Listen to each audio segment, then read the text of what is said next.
Hey leaders and go-getters, if you're here, you're all about growth, pushing boundaries, stepping up, and making an impact.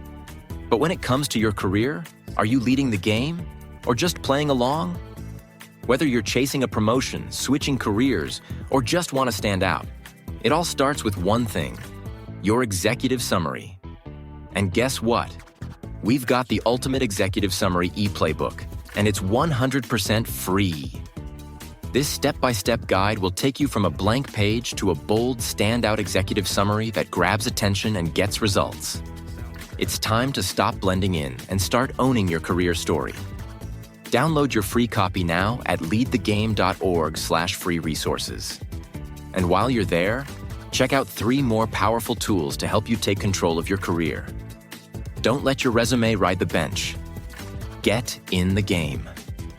Head to leadthegame.org/free resources and grab your free e-playbook today. Now back to the show.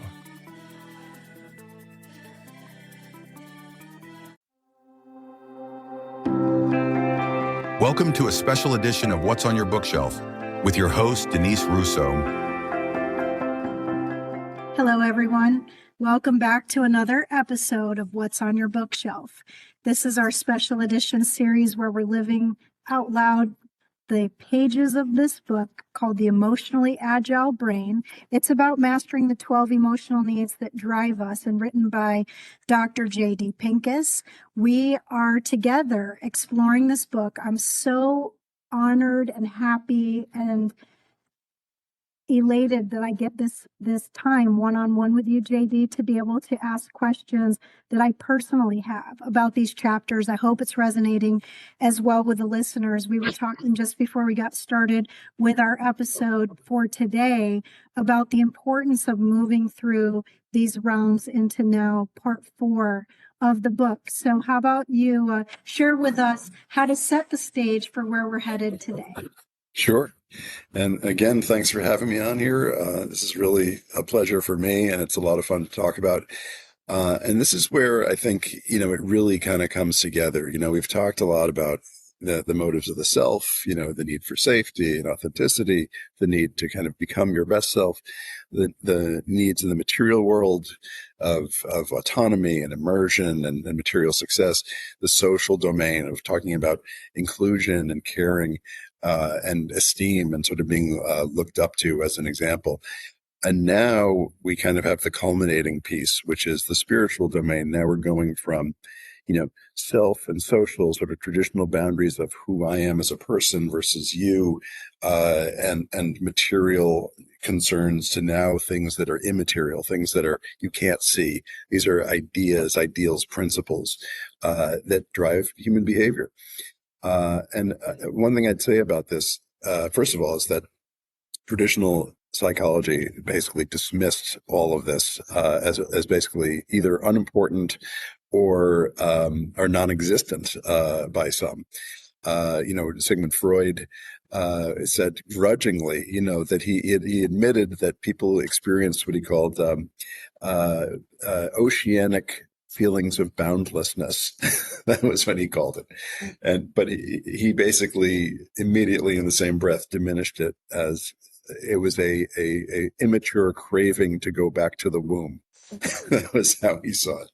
Emile Durkheim also, and Karl Marx also basically dismissed it as a sort of, a set of controls that are used by, the powers that be to subjugate the masses, etc. The problem with that kind of dismissal is it ignores a lot of really important evidence. First of all, you have so many people, so many examples throughout history and in daily life and in the news of people who are willing to suffer for principle. You have people who, set themselves on fire, to protest things. You have people who dedicate their lives to working with, lepers, and, people who do things that are really not driven by any kind of reward as we would define it classically in psychology. And the reward is entirely theoretical and spiritual. It's something you can't see. It's a feeling you get. It's a knowing that you're living in accordance with higher principles. We also see that animals in the animal world, rats, bats, rhesus monkeys, will sacrifice, food. They will go way out of their way to help, a sort of, someone else in their species that's in trouble, someone that doesn't have food. They'll be willing to take shocks in order to feed another. These are not very nice experiments, but they make the point that, suffering for principle exists not just in the human world, but in the animal world. It's also the stubborn fact that every human society ever described, even to prehistory, always left evidence of some sort of religious practice. So something that is sort of spontaneously evolves in every single human society. And now they're even finding it in non-human. They found it in Neanderthals recently. There was a burial cave that was discovered in Africa where people were buried with the tools and things and with various symbols that, basically preparing them for the afterworld. So it's not even unique to humans, but it's so pervasive. It's clearly representing a need that we have, some sort of spiritual impulse that we have to try to make sense why we're here. What does it all mean? Where are we going? And it also shows up, in history. There's these spiritual awakenings, at least in American history, certainly in world history. But, in the book, I talk about American history, how really the American Revolution was immediately followed the First Great Awakening, which was a huge sort of mass, experience of the spirit, basically, promoting this concept of individual liberty and the freedom to follow the religion that let you follow your conscience, and that led immediately to basically seeking freedom from colonial power. You had the Second Great Awakening occur, in like the 1820s through 1840s or ish. That then led to, the irrepressible conflict of the Civil War, where more human life, more American lives were lost than in all other wars combined. Why were we so willing to fight and die? It was basically on this insight that everyone has a soul and that it's not okay to treat people as property. And then coming out of that, you had all the temperance movements, women's suffrage movements, all of it coming from a spiritual place. Then you had a Third Great Awakening after World War II, where you had the Civil Rights Movement, all led by religious leaders. Again, not an accident that all those things started in the kind of spiritual domain and then led to action on the ground. So that's sort of broadly, my argument for why this matters so much.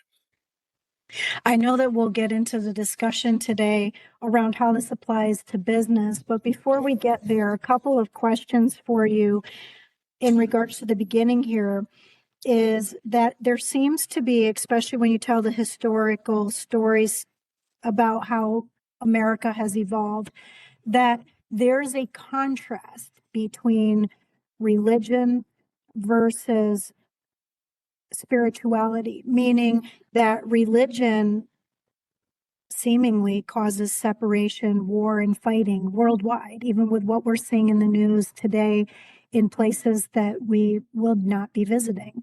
And yet faith, or the spiritual side, is very personal and it's relational and it's about love.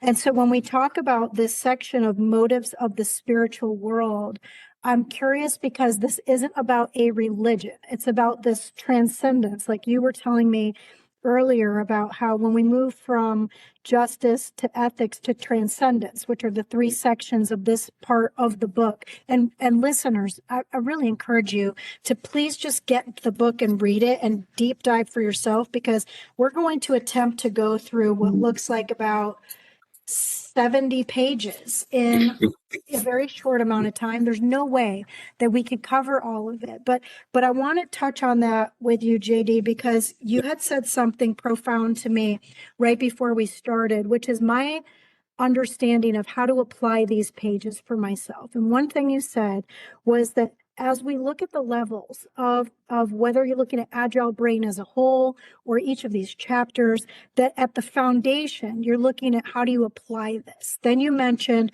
after you apply it, you figure out, well, how can you challenge your thinking about these things? So maybe you get the basic understanding, and once you understand it, how can you challenge your understanding? And then from there, you move beyond the rules and you get into this transcendental part. So even though transcendence is the third part of this chapter, it almost seems like it's the stair step of each of the other sections as well, that you have the base layer, then you challenge the thinking of that base layer, and then you move beyond what you think and about how it goes beyond yourself. Yeah, that's right. That's sort of the meta structure of how the levels work, is that you kind of start off sort of, with the most basic resources and sort of applying the rules of that thing, whether that rule is, the rules of survival for security, or the rules of how do you get work done in autonomy, how do you make relationships, start in inclusion, and in the spiritual domain, what are the basic rules of right and wrong, sort of the 10 Commandments type rules of don't kill people, don't steal, that sort of thing. And that you're in all of those domains, you're basically then transcending that and then applying it to a sort of, real world, in the moment kind of experience. Whether it's, sort of in the self domain, it's sort of becoming your authentic self and saying, okay, I'm safe enough to really be who I am. In the work world of material, you're basically going from autonomy to immersion, saying, okay, I know how to make this work. Now I'm going to do it. I'm going to make it happen. Now that I'm included in the social domain, I'm going to care for other people and they're going to care for me. And in the spiritual domain, it's that transcendence from, I know what the difference between right and wrong to I'm going to apply it to the gray areas of life. And I'm going to sort of restrain self-interest in the way that I think is best, in the way that is, basically applying right and wrong to areas where there are trade-offs. And I think that makes a ton of sense. And then finally you get to that top layer, and there it is about sort of reaching for the end, it's the brass ring in each one of those domains. Once in within myself, I can kind of be who I really am. I want to be the best version of myself. That's the brass ring in the self. In the material domain, I have the permission and the ability, and I've got the focus and the immersion. Now I'm reaching for success. I want to achieve some kind of important goal. Materially, in the social domain, I'm going from, sort of feeling included, including others, caring for people, being cared for by people, and then reaching for basically reputation, that you're respected, validated, affirmed, people, set you as an example. And so in the spiritual domain, it's again, starting with the basic right and wrong, building on that with a bit of, kind of applying that to the gray areas, the sort of aesthetic judgments about, morality. And then finally to abandoning that and saying, how do I go beyond sort of conventional morality to begin to think about how am I connected to the universe? How am I connected? How are we all connected in a sort of, unbroken unity? With each other, with all life, with the universe, with God, with everything. And you can think of sort of, Spinoza's philosophy is sort of very applicable here of monism, that there's sort of only one substance, and it's everything interconnected, which is almost a kind of Buddhist, type philosophy. But very popular among, a lot of scientists, including Einstein. Because it actually, fundamentally sort of makes sense that this separation that we live with every day is kind of an illusion. I was watching this video, I think it was this morning, and it was from a doctor, and he was talking about something like mitochondria and cells and how sugars work, and the way that there's ways that your cells have to unlock themselves for good sugars to get in, but not too much sugar or else it gets blocked out. And it was fascinating to watch because it got me thinking about something you just said, which is if you don't know how all these things work, even things you can't see, then you can't possibly optimize the way that you live. And if you take it on a bigger scale, like what you're saying, is that isn't it really that if you want a person that thinks about, or maybe is curious about what your purpose is here, and you really don't have a purpose, then maybe it's easier to neglect things like common terms of morality or ethics or those types of things. Because if you don't think your life has a purpose or meaning, then what's the purpose of life? And for you to move through it in a way that matters. You mentioned in the book about Viktor Frankl's book, Man's Search for Meaning, and he was going through a very unethical, harsh, terrible time, and yet still found something beautiful in the midst of tragedy. Yeah, exactly. And he's not the only one. Interestingly, the founder of psychosynthesis, Assagioli, was an Italian psychologist who was actually a student of Freud's, and he was terribly persecuted in Mussolini's Italy, and he ended up having to go and retreat with his family and live in a cave in the Alps, to hide from the authorities. And his only child, died of tuberculosis or pneumonia, one of those in the cave. And he eventually was arrested. Why? The charge was because he was praying for peace. That was the thing he did wrong.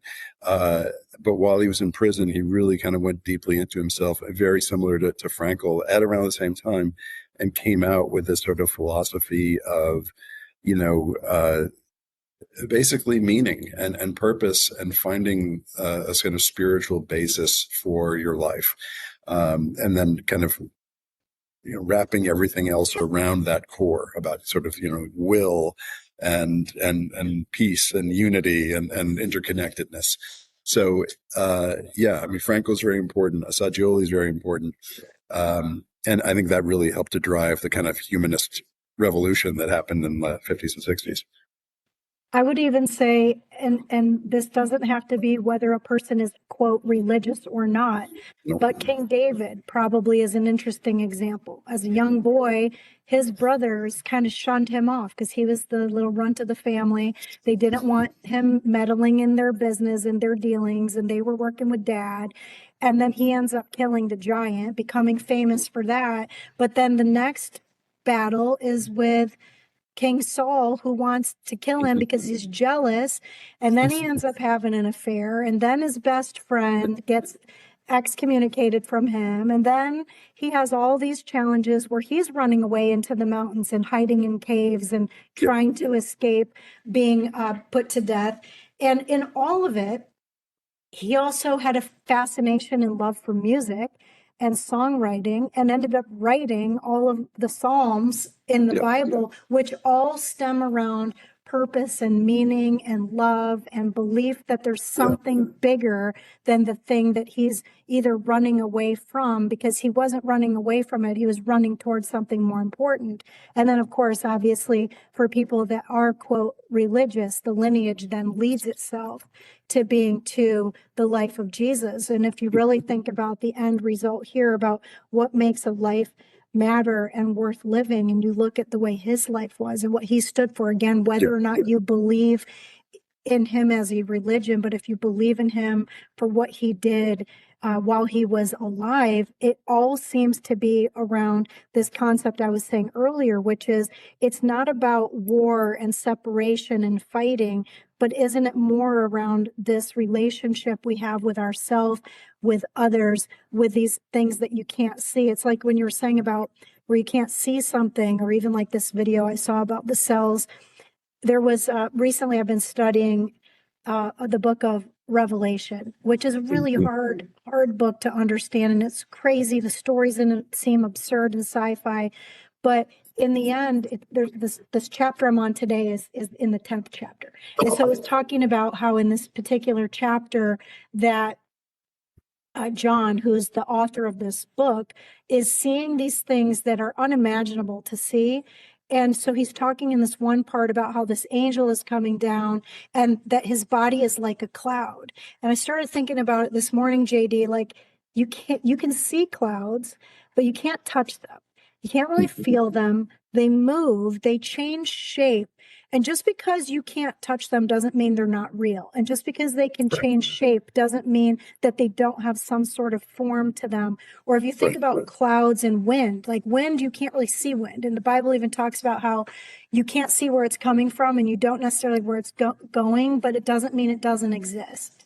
Right. Exactly. I know. And people don't have any trouble believing in radio waves and the TV waves, even though you can't see them or touch them, but you have the right device. You can bring in the signal, and all of a sudden there's something there. There's something real happening there. That's I think it was Deepak Chopra who talks about that basically, that in a way we're all sort of like receivers of this signal, this signal that's sort of being broadcast through the cosmos, and that that's a way of thinking about what life is, that sort of, getting that signal. Because there's no real reason that anyone can give for why life exists, right? Like, why does it even exist? Why does the universe even exist? Like, it doesn't have to be. There could have been nothing. And that would have been it. There's just nothingness. It's hard to think about. But we do exist. And there is this sort of temperate belt around, suns where life can exist, at least life that we would recognize. And we're seeing it with these new telescopes. There's more and more of these places that seem to be viable for some sort of life. There seems to be water there. There seems to be, so it's like, why was that a feature of this universe? Like, it doesn't seem to make any sense, unless there's some sort of reason that I think a very humbling and important insight, I think, is to know that there are some things we will never understand, and that's okay. And that we can speculate about them, but that, we should just acknowledge them and respect them, respect the mystery that there are things that are not going to be understood by the capacities of our brain. In fact, Einstein had a really good point. He had a great, a quote here, which I underlined here, which is, it kind of takes me back to the Psalms, which Einstein referred to. The Psalms are fundamentally statements about transcendence. It's seeing in the commonplace, in the fields, in the trees, in the animals, in nature, evidence of the divine. It sort of, mixes those constantly. And Einstein says, that in the Psalms, there's sort of an intoxicated joy and amazement at the beauty and grandeur of this world, of which man can form just a faint notion. And then he goes on to say that these kinds of revelations of the divine take the form of a rapturous amazement at the harmony of natural law, which reveals an intelligence of such superiority that compared with it, all systematic thinking and acting of human beings is utterly insignificant reflection. And, this is maybe the smartest guy who ever lived. It was basically emphasizing that there's an intelligence that we can't begin to comprehend, and AI will never be able to comprehend it. And it's just sort of qualitatively different. And that when you let that thought in, it can transform your life because it makes you humble. It makes you realize that you're actually part of something much, much bigger. There's a song by this band called Switchfoot, which is sort of like a crossover rock band, kind of California-ish rock band. And in one of their songs, they have these lyrics that say something to the order of life was meant to be lived for so much more, but it seems we've lost ourselves. And so it kind of goes through the storyline around, well, why do we care?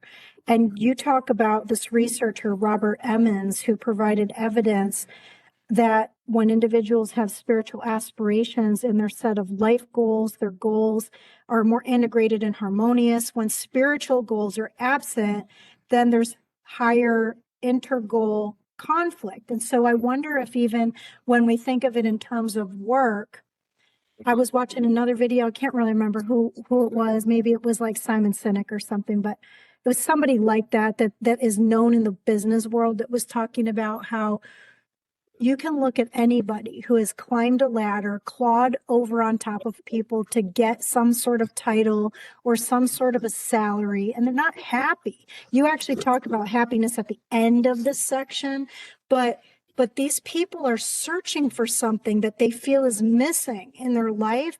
And the more they gather and the more they get of this thing they think is going to drive that happiness, or you talked about it in past chapters about things like dopamine or people that get addicted to certain things. And that isn't happiness. And so I wonder if the thing that they're searching for is this thing that they can't see, touch, or feel, but they think they can find it in something else. And when they get that something else, they need more of that thing because it isn't the thing they wanted, but they just want more of it. And then the more they have of it, the less happy they are. Yeah, they call it the hedonic treadmill. It's like you can never get there. There's a great quote I put in the book from James Bugental, which is, happiness would eludes the hand that would grasp it. Basically, if you try to become happy, you will not succeed. And we see that again and again in our own research, and we see that in a lot of people's research, that basically if personal happiness to you is one of your highest values and goals, you tend to be a very miserable person.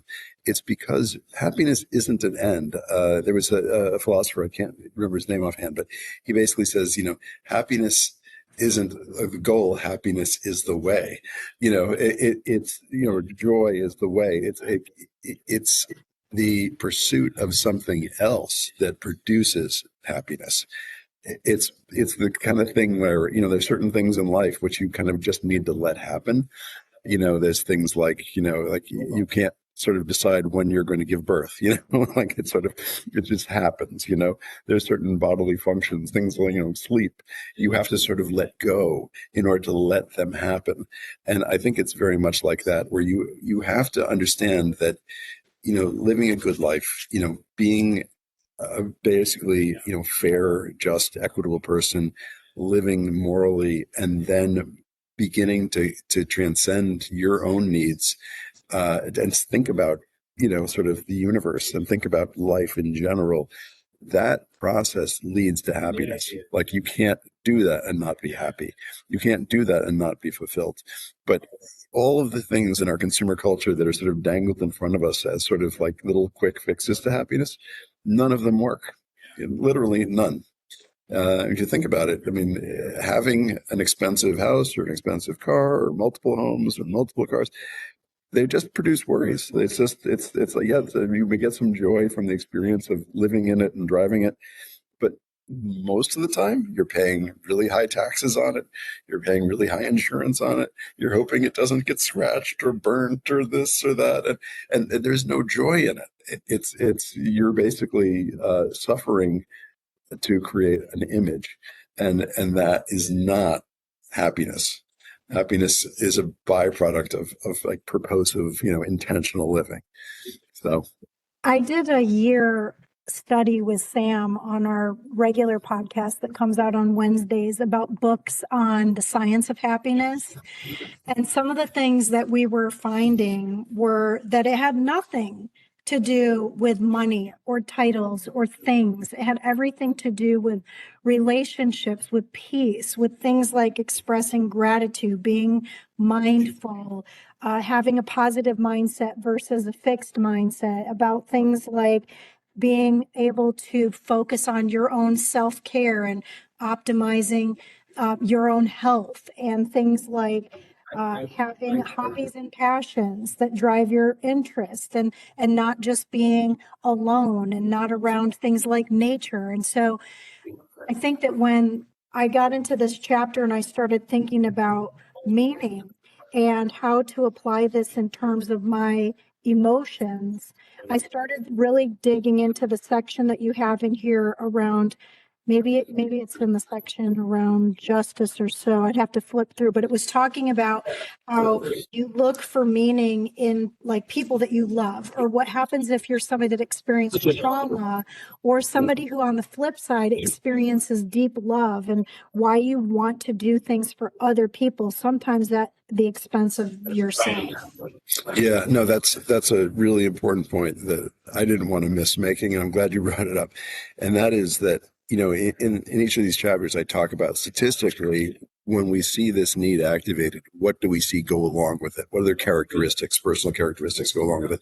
This is a really interesting one in that, again, it just speaks to why these things stick together. Justice, ethics, and transcendent purpose. In every case, the same profile emerges. If you have a big need for any of those things, it tends to be very much associated with being a giving person, someone who cares for other people. And that could take a variety of different forms, taking care of a disabled elder, taking care of a disabled adult child, taking care of, having unmet needs for care, a whole bunch of different things that we, as volunteering, charitable giving, all of those things where you're sort of giving of yourself for others. That goes along with it. The other thing that goes along with it is an experience of personal trauma. So if something really bad happened to you, it sensitizes you to the need to kind of see the big picture, which it turns out is like maybe the most effective way of dealing with trauma, is to basically contextualize it, try to find a meaning in it, and seeing how it relates to a higher purpose to kind of guide your life. So it's not an accident that all three of those levels are associated with that profile. So again, really interesting that for anybody who's a skeptic around, can I have higher purpose without really caring about justice and ethics? Turns out the answer is no. They are intimately linked to each other. This makes me think of Tim Tebow. And the reason being is that this guy was Heisman Trophy college football player, was drafted by Major League Baseball and the NFL, was treated unfairly, didn't get a fair shake at anything he tried out for, even though he was one of the most celebrated players in the Hall of Fame, etc. But he dedicated his life to this transcendental piece. And so I was watching this video not long ago about him talking about his foundation, the Tim Tebow Foundation, where he fights for the underserved in the world. And he grew up with missionary parents and things of that sort. And he was talking about how he sees these injustices. He and his wife work a lot with people that are trafficked and how to solve the plights of the world. And yet you see all these bad things happening in the world, and he's a person that is looking past the bad and not blaming God for it and not saying, I'm doing this because I'm religious. He's doing it because he feels that his calling from God is to be able to do well on this earth, so that not one day when he gets to heaven, somebody says, hey, good job. You were great at this, a great ball player. You were great at solving the world's problems. But so that the people that he's trying to quote unquote save will be able to experience something after this life that is better than the life they're living. You were talking when we started the episode about even these Neanderthals that maybe have evidence of preparing for this afterlife. And I think I've seen so many episodes of Ancient Aliens or something where they're looking in the tombs of all of the pharaohs and the things that they buried themselves with because they felt like it was something they were taking with them. But if we believe the ashes to ashes, dust to dust, when you get into either the furnace or the ground or however you're going to leave this earth, that you are going the same way you came, like absent.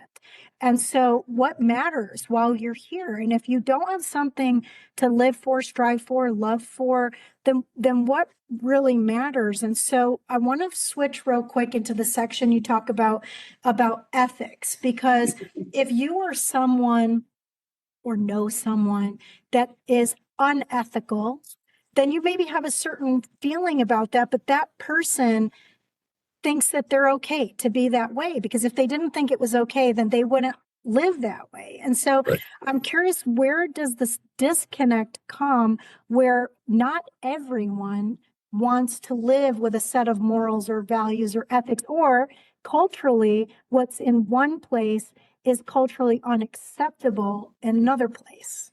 Right. And that's an important insight. And I try to keep that in mind all the time when you get really frustrated by things you hear or, people's behavior.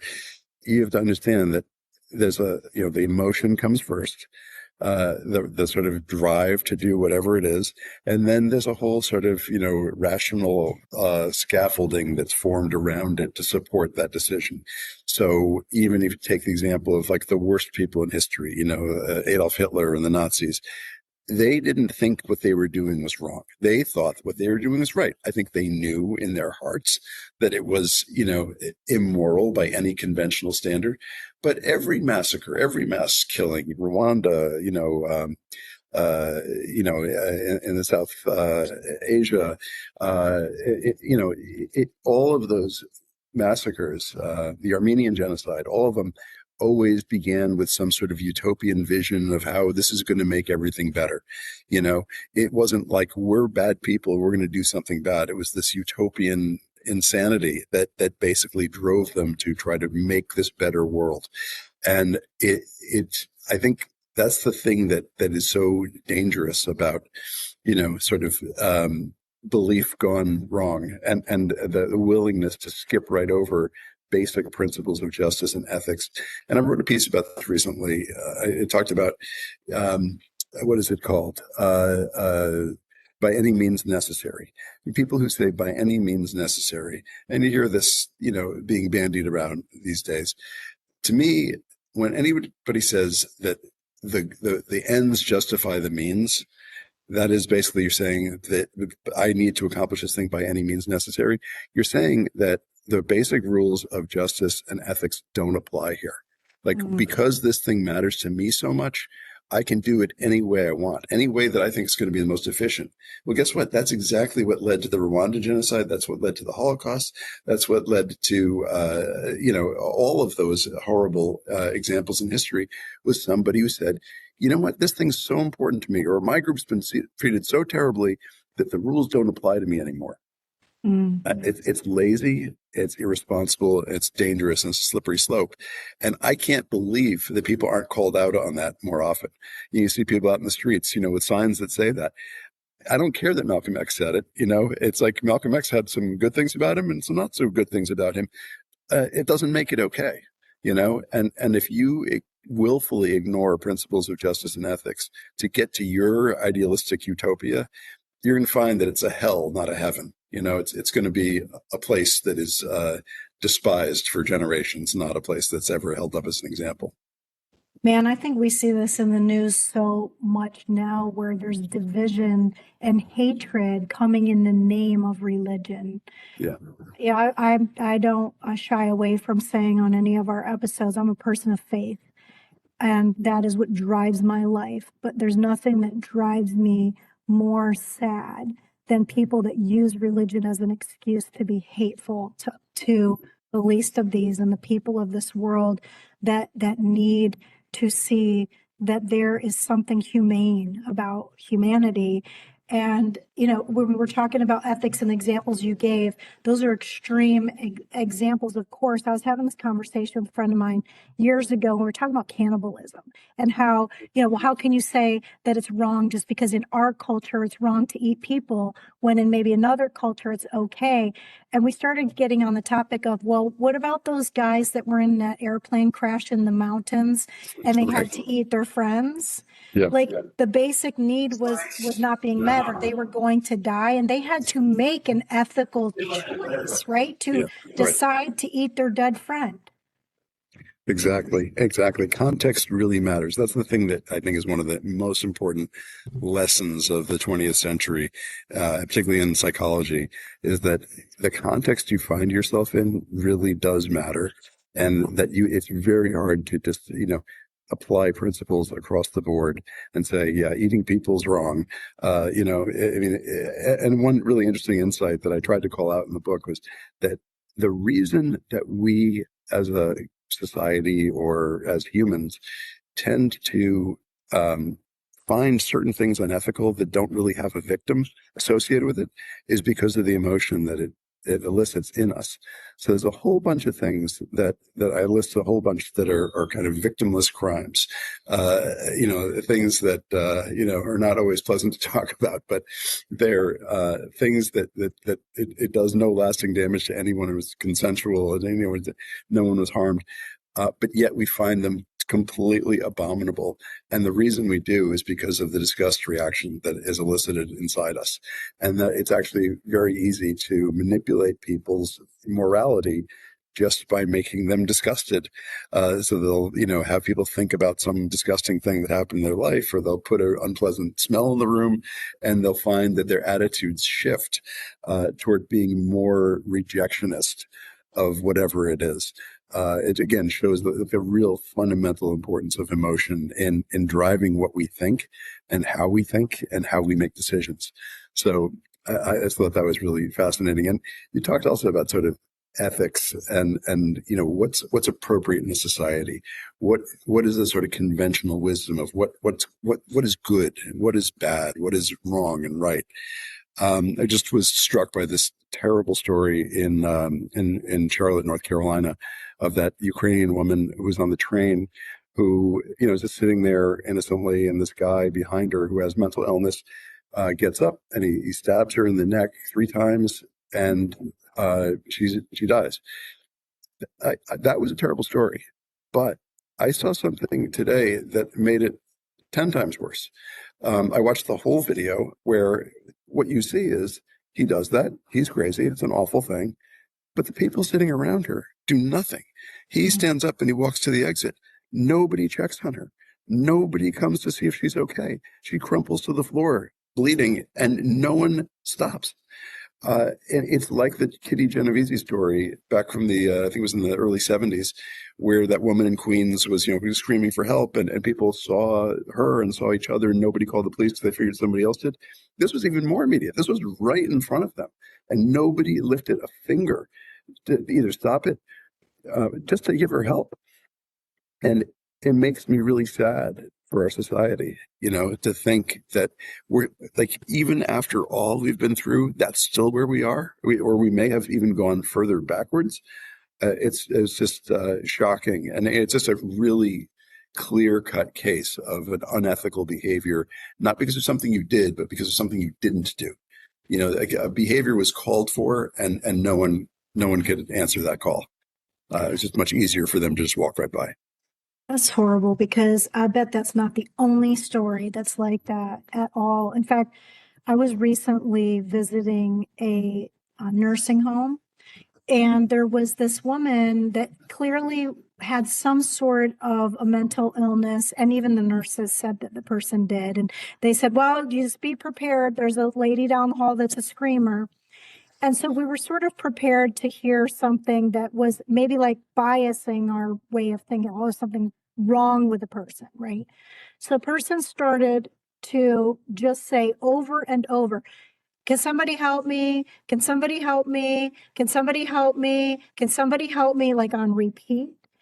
And what my brother and I noticed was, at one point, all the nurses did was go and turn the television louder so the other residents didn't hear the person say, can somebody help me? Instead of going to the root cause of why did the person think they needed help. Now, it could be like, I'm a parent, okay? So there were some times when my kids would ask me things 700 times and it would get annoying.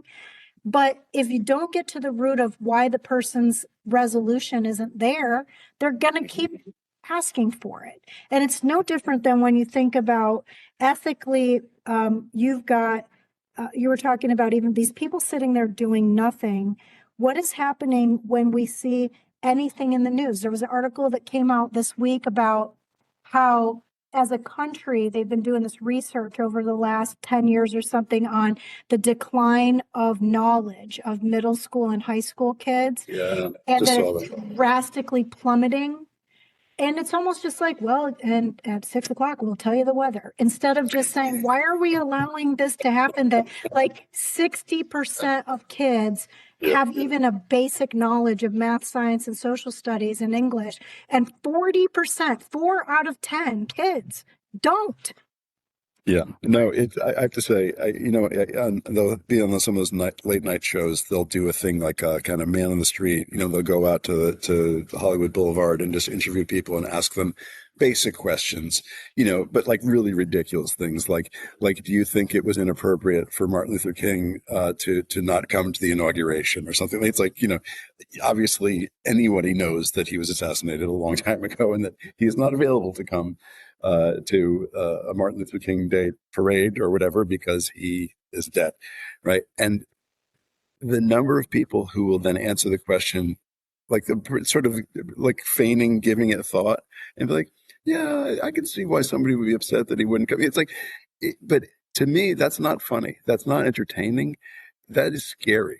That is how really terrible things, mass movements get started when people don't know even the basic facts about their own history, like even the most fundamental things. They have no idea. And then the problem is you can then convince them of virtually anything. And you mentioned the kids who are just basically having declining test scores across the board. I think the most important nuance of that story is that everyone says, "Oh, it was COVID." COVID did this. They said this actually was happening long before COVID. This is just a continuation of that same trend. And what was it? It was social media, smartphones, video games, instant entertainment, and monitoring of your sort of social position, and looking at mindless, junk, whenever and forever and without interruption, this constant distraction from reality. And Well, that is a frightening thing. very much so. And a key conversation in the world of coaching right now is the ethics of using AI. Yesterday I was searching up something using a large language model, and I had asked it to I was looking for the name of the song and Google wasn't finding it. I was putting in the lyrics that I could remember and they weren't the right lyrics, but they were close. So I figured, let me just try one of these other tools. And so I said, find me this song with these lyrics and who is this author. Well, it ended up giving me something that sounded amazing, and it was a person, like a band I knew. It was the lyrics spot on to what I was looking for. It gave me the title of the song. And then I was like, I don't really remember the name of that song. So I ended up dropping the name of the song in Spotify, no such name. Ended up looking to see if there was anything related to that song title from that artist. No such song title. Ended up being that the lyrics were right. Totally different song title, totally different artist. But what's happening is lazy-minded people are just believing the first thing that the GPTs spit out, using that as fact, instead of really looking to see it had to learn something from somewhere. And so where did it learn the thing from? And did it learn it from somewhere reliable? Did it learn it from something ethical? Like there was some article that came out maybe yesterday or so about how Elon Musk bought one company with one of his other companies, and he bought Twitter with one of his AI companies. Now it's called XAI. And so it's an interesting transaction because he just became even richer by buying one of his failing companies. But in order to take the data from the failing company to drive the success of this new company, and there's got to be questions in there that people would wonder, is that ethical? Or what is the driver behind just acquiring more money, more fame, more prestige, more power? Power, I guess, is what it is. Yeah. Yeah, no, we're living in an interesting time where a lot of ethical questions that are really hard to get your head around are becoming, present day concerns. We're already seeing the labor market shrinking for new graduates. It's all of those sort of things that you do in your job to kind of learn the ropes. If we have AI do it, where are we going to train the next generation of people who think? And I think there's this naive belief that we're going to never need people who think again because we'll have machines that think. I think that that's not true. I think we're always going to need people who feel and think and process and get the big picture. An algorithm can't do it. It can fake it very effectively, but it doesn't really understand. It doesn't really understand anything. And I think, we're in a kind of a really strange period right now where we're relying on robotics, basically, and artificial intelligence to do all of our thinking for us, which is truly frightening. And it's producing most of the news articles. It's basically creating the new, common base of knowledge. It's going to be basically made by machines. And I just can't see anything good coming out of that. No. It's funny because, the first word of AI is artificial. And going back to this nursing home story, they were serving the patients there ice cream one day. And the stuff sits there forever if you're not in a hospital. They don't come back and check on people, right? So the stuff was sitting there for a while. And finally, I opened it for the person that we were visiting. And it was like still, it wasn't cold, but it was formed. And so I started reading the label and it said artificially flavored vanilla ice something, not cream. There was no cream in it. There was no milk in it. There was no actual sugar in it.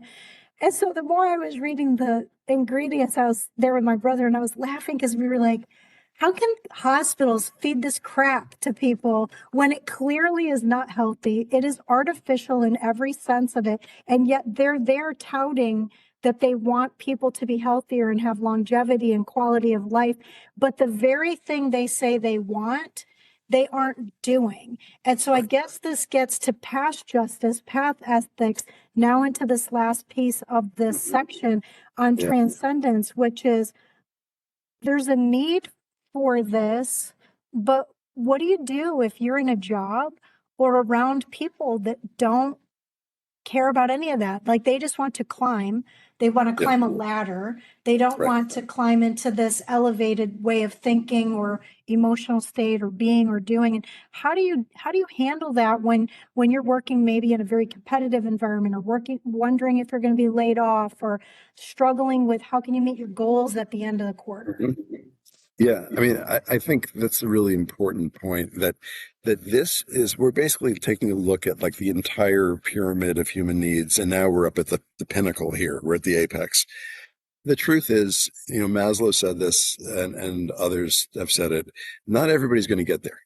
A lot of people, they're just not going to get there for whatever reason, because maybe they're struggling for survival and they're stuck at like safety needs and autonomy needs. And maybe they're being discriminated against and they're stuck at like, justice and inclusion needs.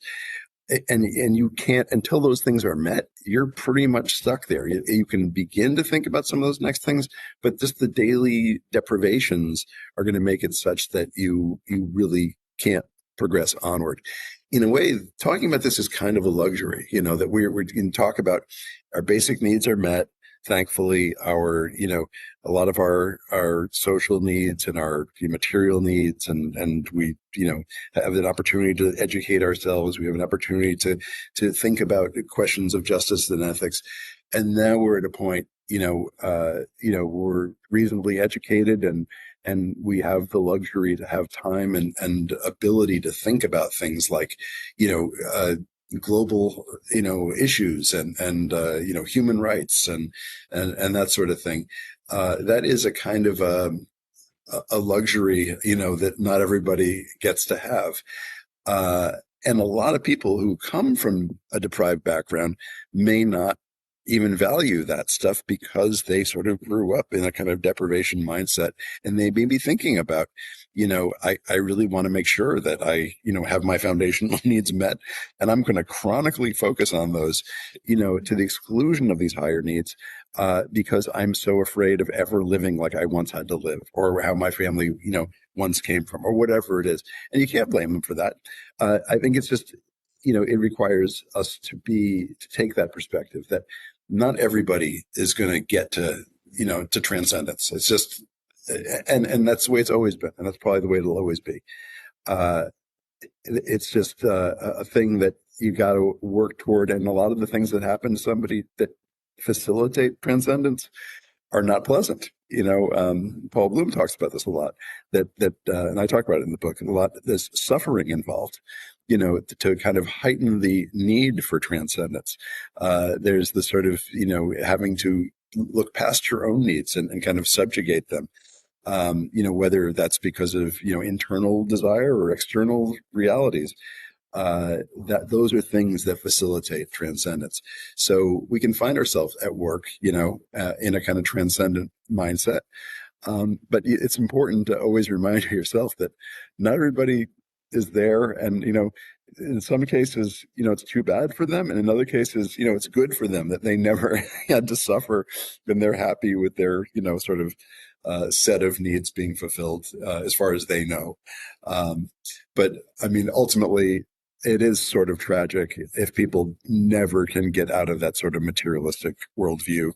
You see certainly enough examples of it, of people who never have enough homes and cars and boats, and they're not happy, and their kids aren't happy, and uh, it doesn't ever end well, So I guess it's transcendence is a value that I hold dear, but I also know that that's sort of a thing that I'm privileged to be able to do. Gotcha. Well, as we start to wrap up our time together today, help us understand in maybe just a quick minute or two about how can Agile Brain help someone with these things we've learned. We've gone through the 4 sections so far. Next week, we're going to talk about motivations, but how can Agile Brain help someone? Sure. So the beauty of Agile Brain is that it's this quick 3-minute exercise where you don't even need to know any of this. This is where this whole discussion in the book kind of is going beneath the covers and looking at, in the engine, like what are the parts and pieces and how do they work together, and your carburetor and your transmission and all that. You don't need to know any of that in order to benefit from Agile Brain. So Agile Brain is basically this 3-minute image-based exercise. It's basically a sentence completion task. We say, thinking about my current situation, I wish I could feel a little bit more, ... And then you see images flash at you, one every second. You can't process them. You don't know what you're seeing half the time. Your brain is understanding at a subconscious level, and you're basically clicking that completes the sentence or it doesn't.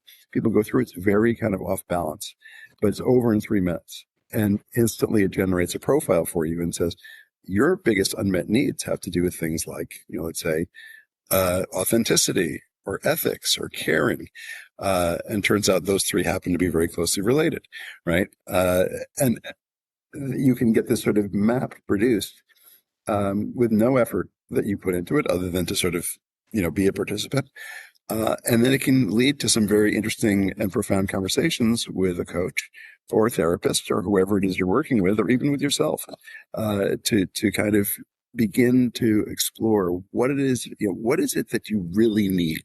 We all think we know what we need.